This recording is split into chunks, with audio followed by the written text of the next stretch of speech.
So, Dropfleet 2.0, we are going to give it a try, and I am also going to try out flying Shaltari for the first time. I've got a fleet here that is comprised entirely of what I just happen to have painted done at the moment. Comes out to around a little bit over 1,000 points when you include the Admiral. So I've got a Gothite with the level 3 Shaltari Admiral in it.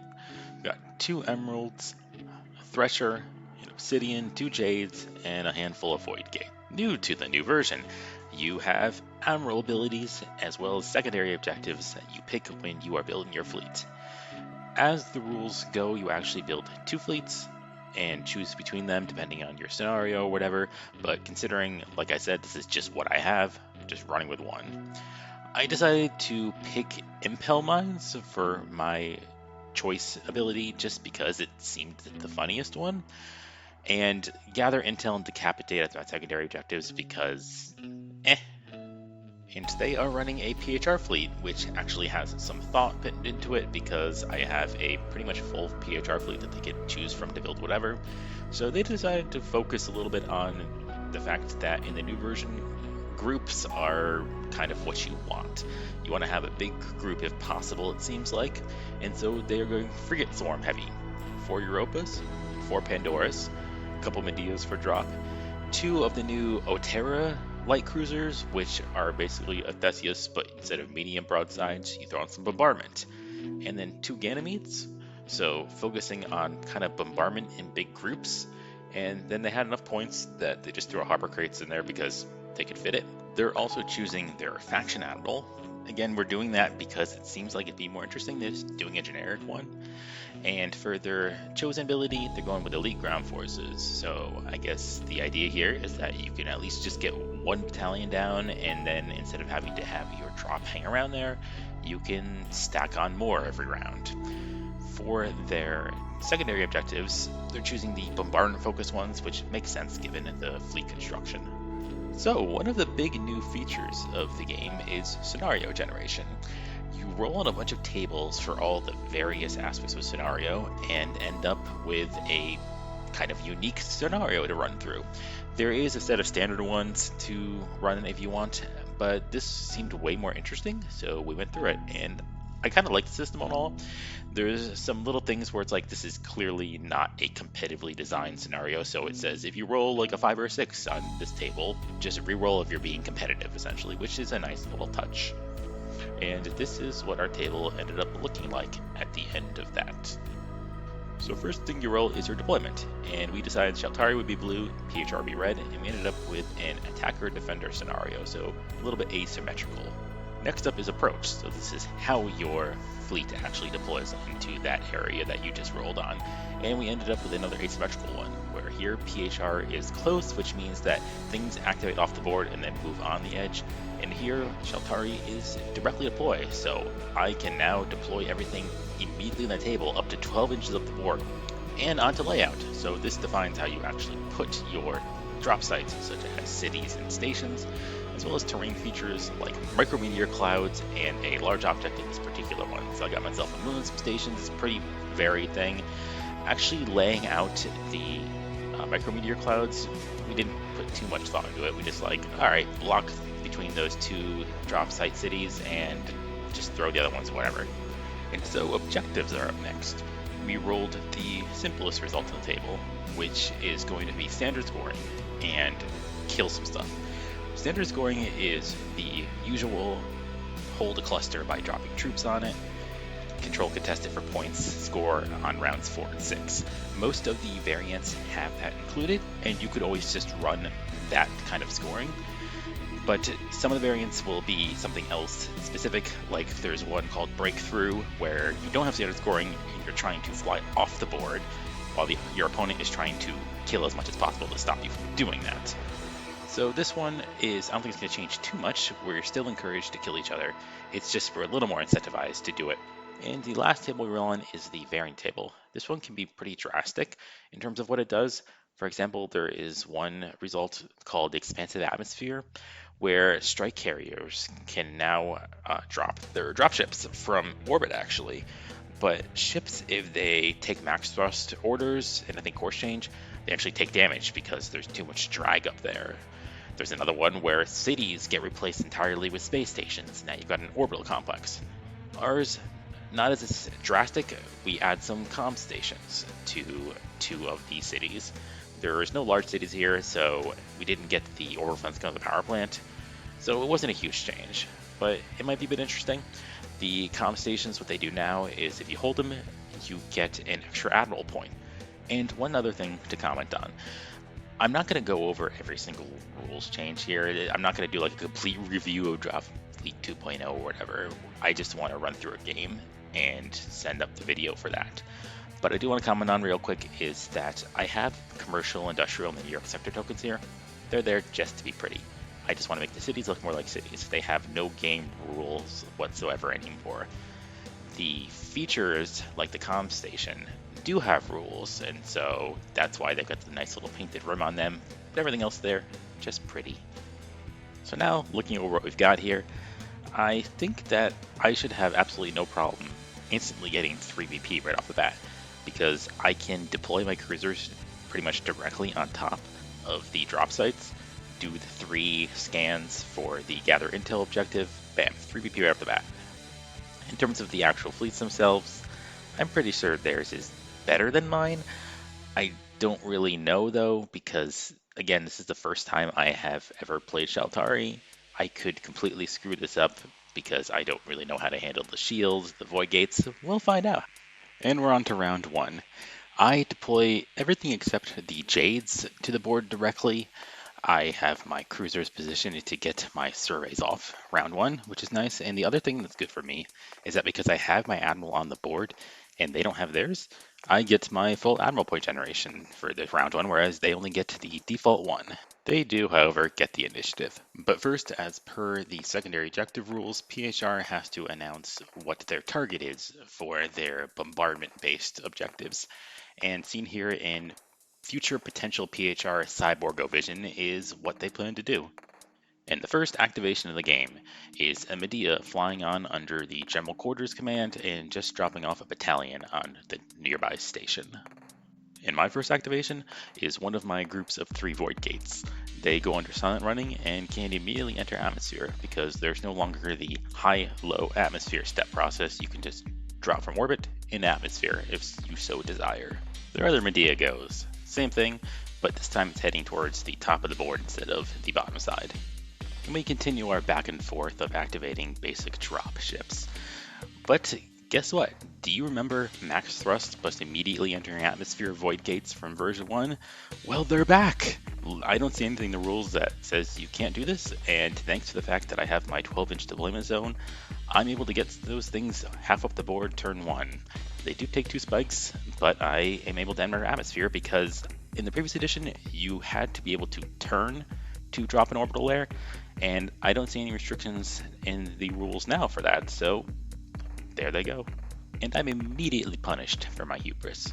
The Otero group activates, moves on, goes weapons free, and thanks to a surplus of dice from the light batteries and the fact that the bombardment batteries are actually pretty good at shooting ships in orbit now generally, the void gate is wiped out.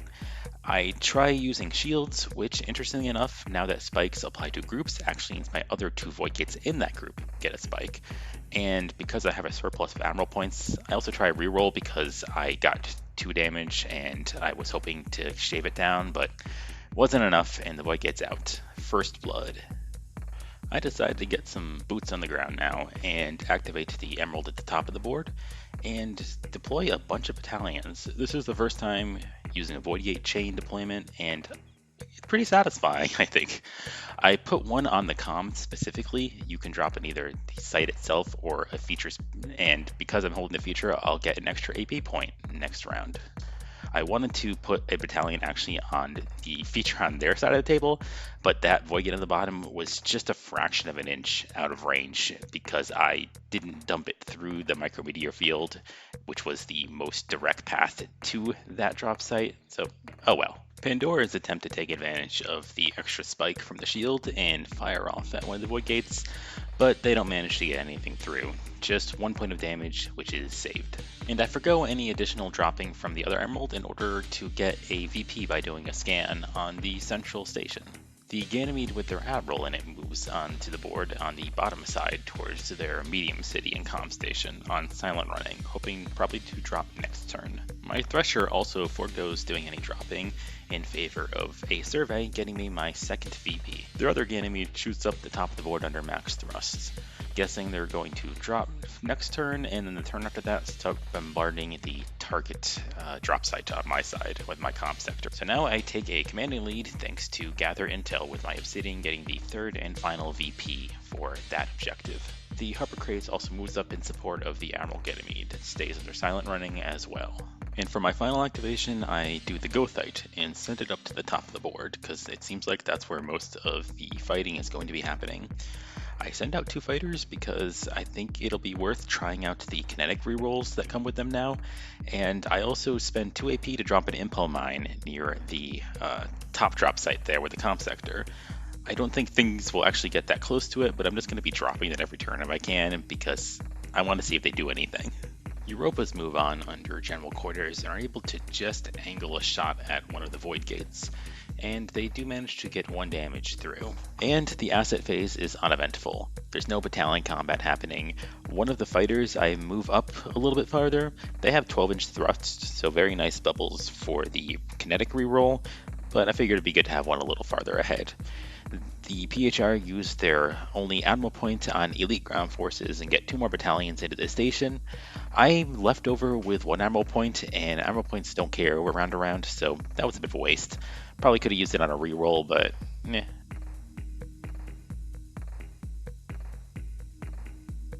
I've got myself a valuable learning experience here now. So there's a couple things here. First off, they put their Otera on general quarters, moved them up, shot their bombardment batteries at one of my void gates. The problems I had were a couple. First off, void gates have a special rule where their coherency is actually 18 inches as opposed to the normal 3 inches. And the benefit of that is that when they are outside the normal coherency, but within that 18, damage doesn't spill over, because how targeting and shooting and everything works now is you target a group. That group can be 1 ship, and works just like it did in the past. If it's more than 1 ship, though, damage can actually spill over from one to another as long as you're not using a weapon like a focused weapon, which are usually things like lasers. So, because I had my void gates within 3 inches, now I had to deal with damage spillover. The Oteras only had to target a single ship. The other thing here is about how saves are going to work. I thought that I could use my fighters to reroll kinetic saves, which I could. It's a 6+, it's not great. I thought I could actually really use my fighters to roll a shield save, which would be a 5+. I take a spike. I wouldn't really care because I'm behind the micrometeor field, and we'll get back to that in a second. And unfortunately, as far as I can tell, double checking, shield save replaces the kinetic save. Fighters can only reroll kinetic saves specifically, therefore I either get a rerolling 6+ or a single 5+ with a spike. In the end, they did 6 hits. I really wasn't going to accomplish anything here by trying to reroll, use an AP to reroll, consume my fighters, whatever, take shields up. They were doomed, so they died. The other thing about the spike specifically is that the effect of micrometeor fields now is that your spikes are ignored when you're being targeted through them. So you can hide up something with a full 4 spikes on it, they still have to target your normal signature range. But scenery only applies when you're in orbit, and my void gates were in atmosphere. So it's actually worse for them in terms of being targeted to be down in atmosphere than up in orbit behind the field. And I was accomplishing nothing by having them just hang out there, thinking that they were being hidden from view or whatever. So, oh well. And I moved my Thresher up on general quarters. Just launch some fire ships and deploy a couple battalions on the nearby drop site. Pandora Group activates and spreads out a bit, assigning one of the Pandoras as their lead ship, and fire into the Thresher.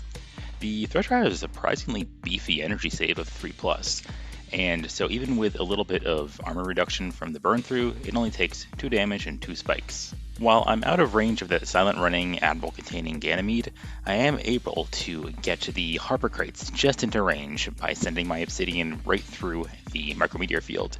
Thanks to the new weapons free allowing a turn, I'm able to get all 3 particle lances onto it, which is a good thing because I rolled triple 1s and had to spend an AP to reroll one of those, which thankfully hit, doing core damage and then taking out the harbor crates in one blow. The Europas move towards the Obsidian and Ganymede fight to support that, but in the process can get some shots off on my Thresher. They get 4 hits through. I save 3 despite the not so great 5+ kinetic save, and use one of the fighters to reroll the other hit and fail. So 2 damage gets through. They try out the ranked fire ability on their Ganymede, which means instead of having to alternate sides when you're looking at a volley broadside weapon, you can just keep picking the same target. So 2 shots instead of 1 set of shots into the Obsidian, along with the frontside turret. Unfortunately for them, they only get 1 hit through my saves, doing 2 damage. Afterwards, some battalions get dropped down on the city. Void gates shuffle around a bit in atmosphere under course change, taking a spike. The Medea drops battalion on the drop site proper, and also takes a shot at the Void Gate with its bombardment guns, but fails to hit it. One of the emeralds is up, and it managed to put a whole point of damage in the animal containing Ganymede. I also dropped 3 battalions into the station. Not ideal, but it's the only Void Gate in position at the moment. Other Medea moves up, isn't in range of dropping for anything, but it says some very rude words to Thresher. The Thresher is emotionally stable and unhurt by this. And it's the other Emerald's turn. It fires its disruptors at the Otera and gets, I think, 5 out of 6 hits, but every single one is saved. PHR just has really good energy saves. And it also does the same thing where it just dumps more battalions into the station because there's nowhere else to put them at the moment. And their last activation is the other Ganymede. It, under general quarters, fires its weapons at the Thresher, but I roll a bunch of 6s and it takes no damage. Afterwards, it drops some battalions, securing its own small city site. Gothite goes. First, it gets 1 critical hit through the Ganymede, inflicting a fire and 2 points of damage. Then launches 2 bombers, and I also use another 2 AP to do impel mines again. And finally, the Jades get to activate and come on the board now. I decided to send them down on the bottom half of the board with the Ganymede and the Obsidian fight, because I'm afraid that the Europas that are coming in are probably going to tip things way too heavily in their favor. So I need to balance it out a little bit. Assets phase, which is purely mine. The bombers that were launched this turn are moved into contact with the Medea thanks to the Bomber Thrust Core Admiral ability, and the fire ships also make their way over to it. Between the 2 of them, they inflict 3 damage to the Medea, and that's it. And they also use the lead ground forces during the asset phase again, putting 2 battalions on that bottom drop site. And there we are, end of round 2. No more scoring events happened, and things are about to start colliding into each other, it looks like.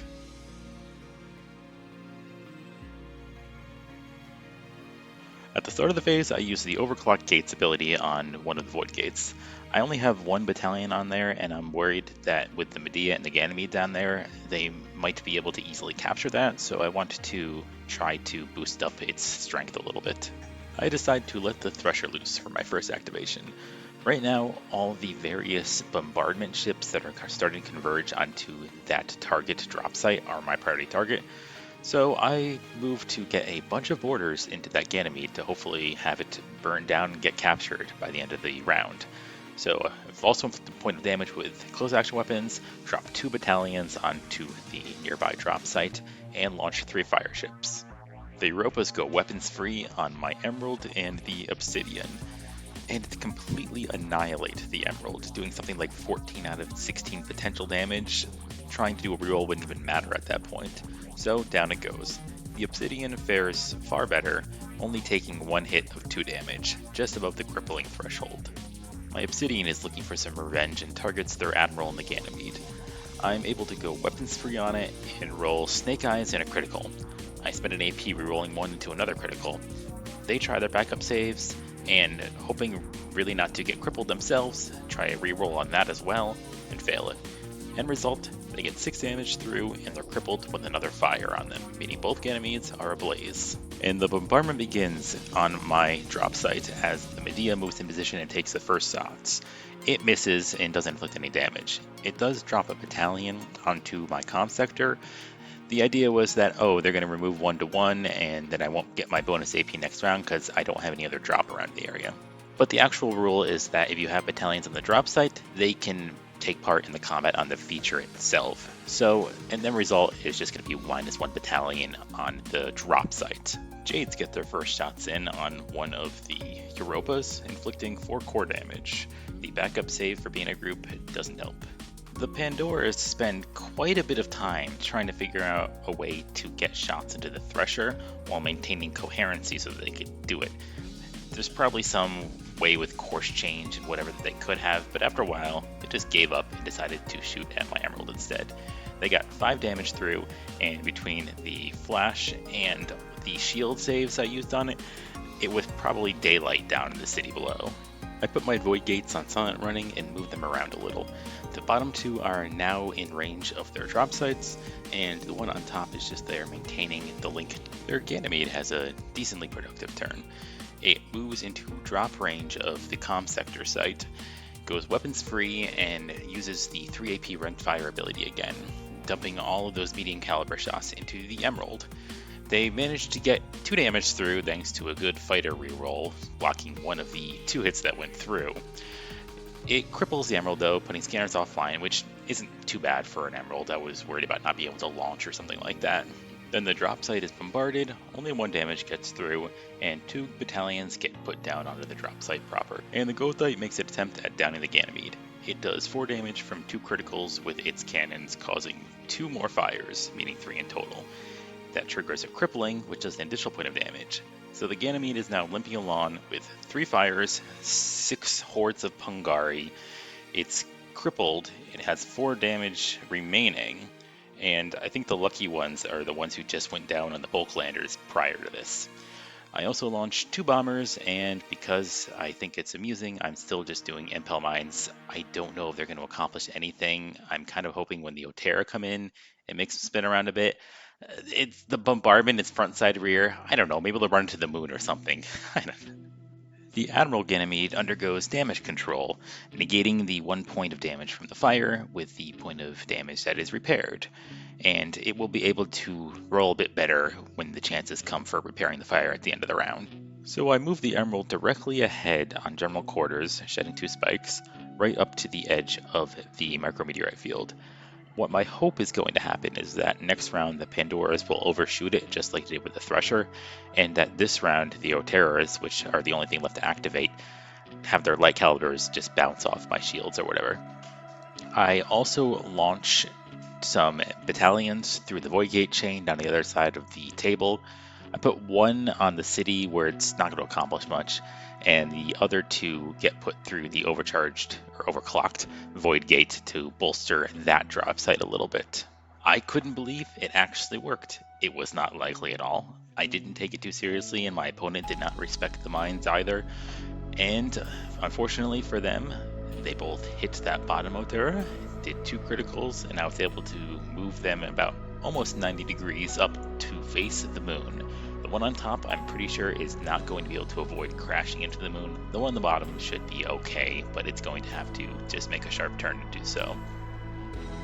Anyway, they shot their bombardments at the drop site, did 6 total damage, and used 4 of that to remove my comm sector. So I am down an AP a turn, and they get their secondary objective VPs. So now it's actually in their interest to keep that site alive and contest or control it or whatever if possible. The other thing they did was shoot their light bombardment batteries because they went weapons free at the Emerald, but only 1 point of damage went through, or 1 hit now actually, and it was saved. At the start of the asset phase, we realized there was something we had been missing.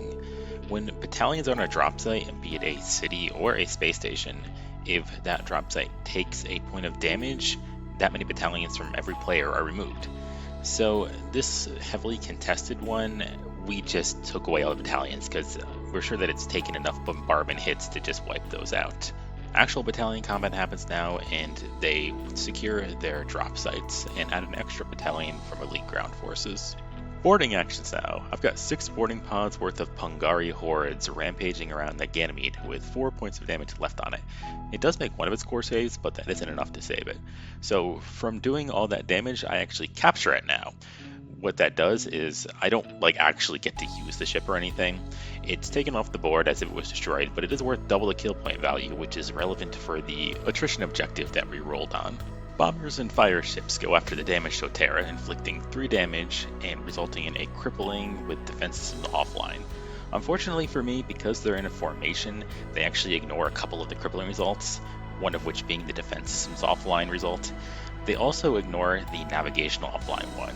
At first I was really hoping for that one because it would have been beautiful to have them both slam into the moon, but sadly we can't always get those beautiful moments, can we? So ends round 3. We both have our secondary objectives, but mine is worth 1 point more, so I'm still in the lead. However, next round is a standard scoring round, and they are poised to, I think, score quite a bit more than I'm going to, but we'll see how it goes.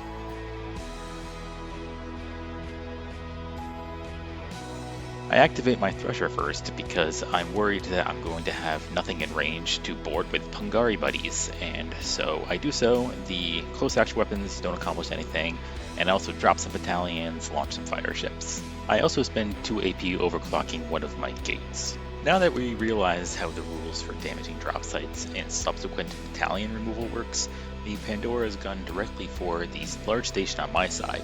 They get 4 damage through, and remove 4 of the 7 battalions. I respond similarly, going weapons free with the Obsidian. It rolls quite poorly, but still gets 4 damage through, just enough to remove all the battalions.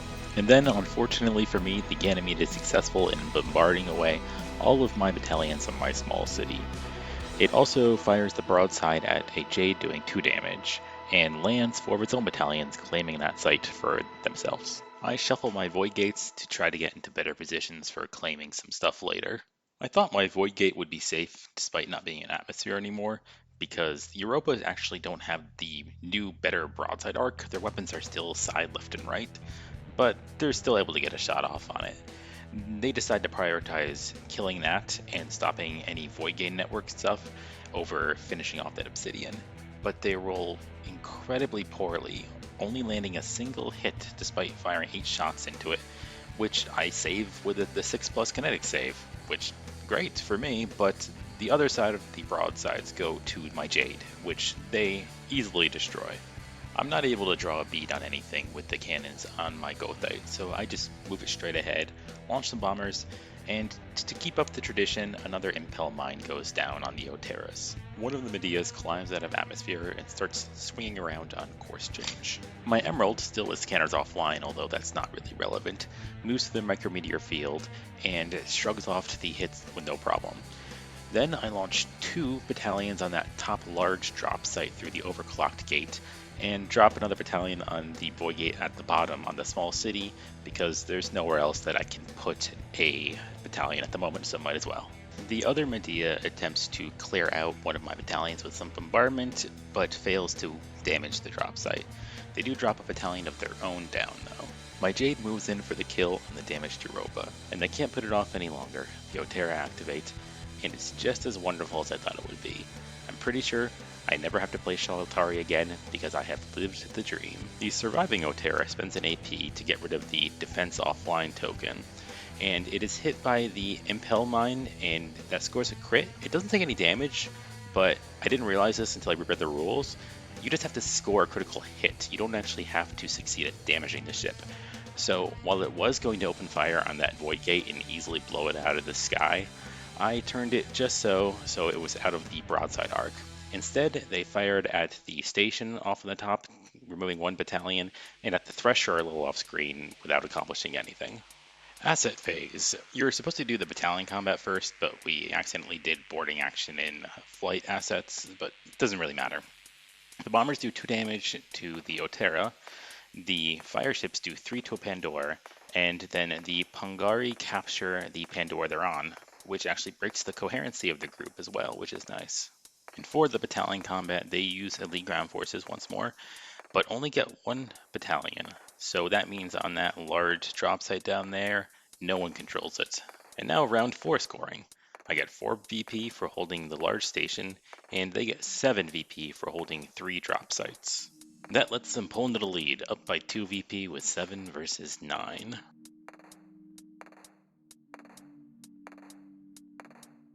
Whether or not my Void Gate would survive probably came down to just that initiative roll, and unfortunately for me, they won, and the Otera took it out without any issue. It probably could have done the job if it was in atmosphere still, but at least it would have had a chance to survive. Oh, and the Otera also ran into the first implement on the board because I had positioned it so there was no way for it to avoid that. It hit, but didn't do damage, didn't crit, so unfortunately this time it didn't get shoved around a little bit more.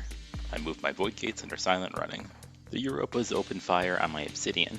They get 3 damage into it, which was enough to cripple it, and it gets a weapons offline token. The Europas opened fire on my Obsidian. They get 3 damage into it, which was enough to cripple it, and it gets a weapons offline token. I course change on the Thresher. That means I can't drop on that small city, and so unless I can bombard it off one way or another, they are going to probably score on that one. But it's the only way I'm going to be able to get anything in range to drop on that large drop site, and I think that'll be worth it because I'm behind in points at the moment, and I need to do what I can. The Ganymede puts some bombardment shots into a Void Gate and gets 1 damage through, and then fires their broadside at the station where I have a couple battalions, but all the shots bounce off. And also drops a few extra battalions on that small city. I keep the Gothite circling around the moon on course change. I am going to forego my launch on this turn, so between the Thresher and this, I'm now launching nothing besides dropships hopefully later. But I do kill one of the Europas.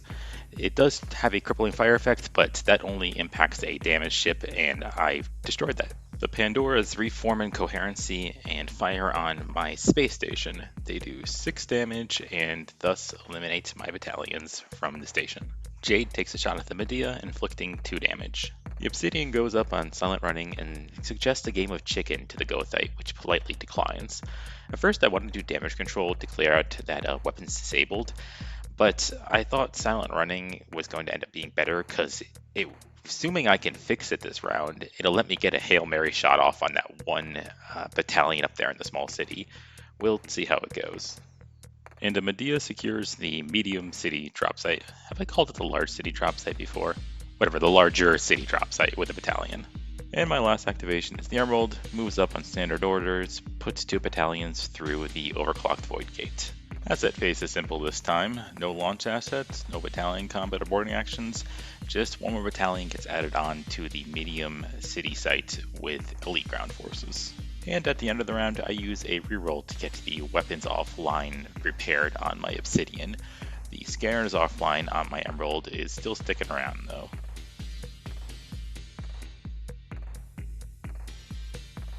So I take the initiative, but I elect to have PHR go first, because I want to make sure that the very last activation of the game is my Thresher.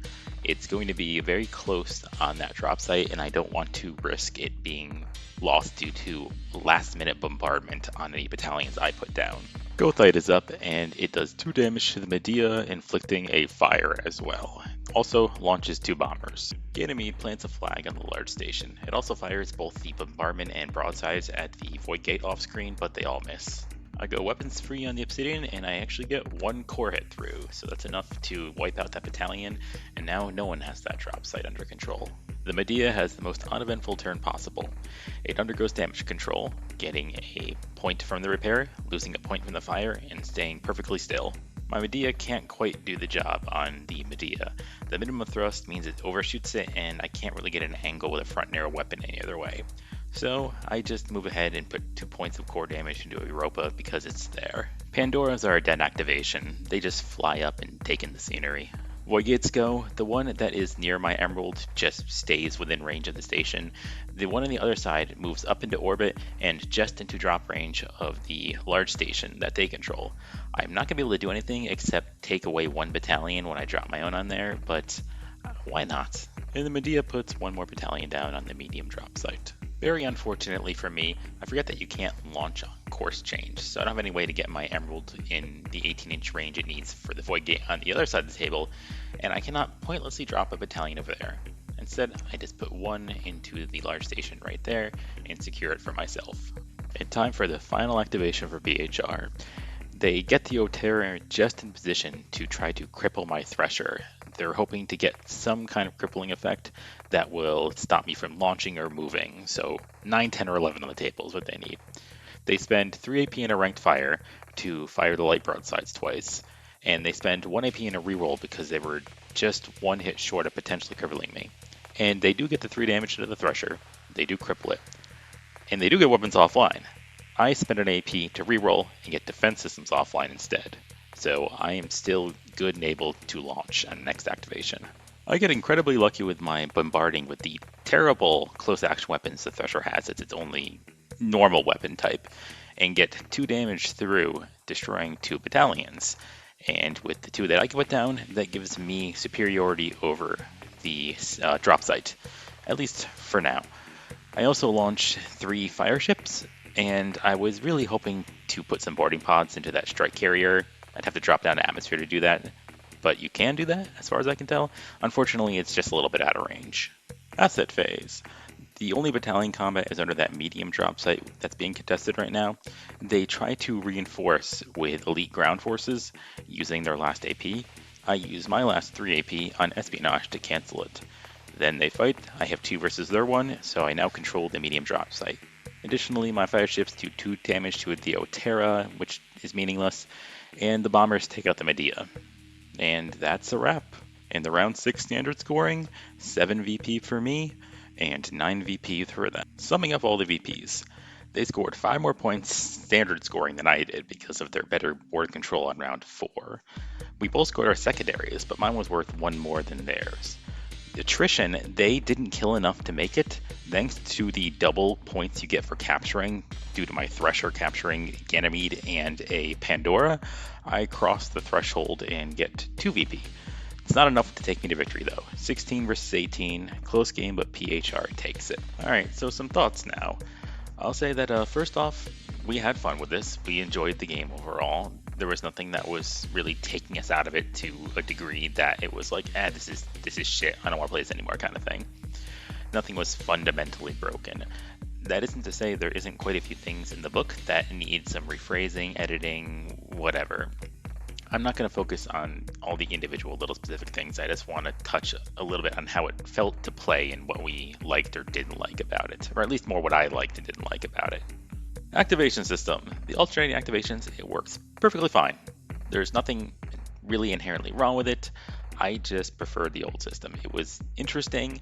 It gave this sort of feeling of weight to your decisions. This is a game of space capital ships. I feel like it adds a sort of level of ponderousness to things that you would expect from giant ships. You decide what you do and you hope it works out. You're trying to predict what your opponent's doing, and you're also kind of think, all right, what do they think I'm going to do?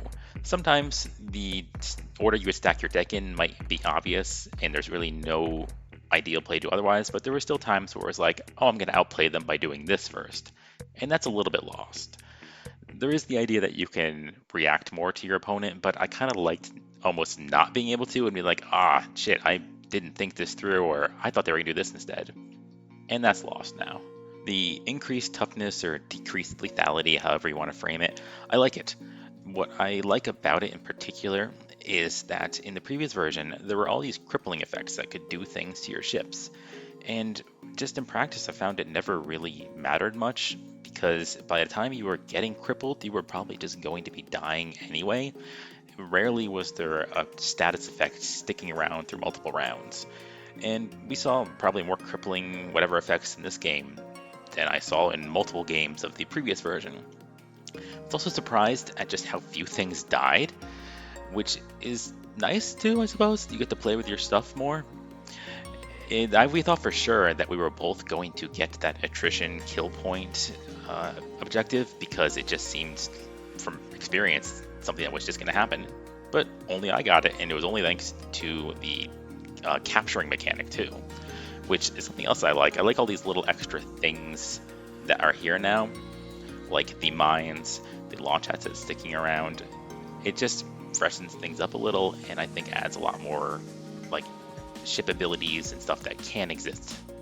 And speaking of abilities, I think the Admiral abilities are a nice improvement over the cards.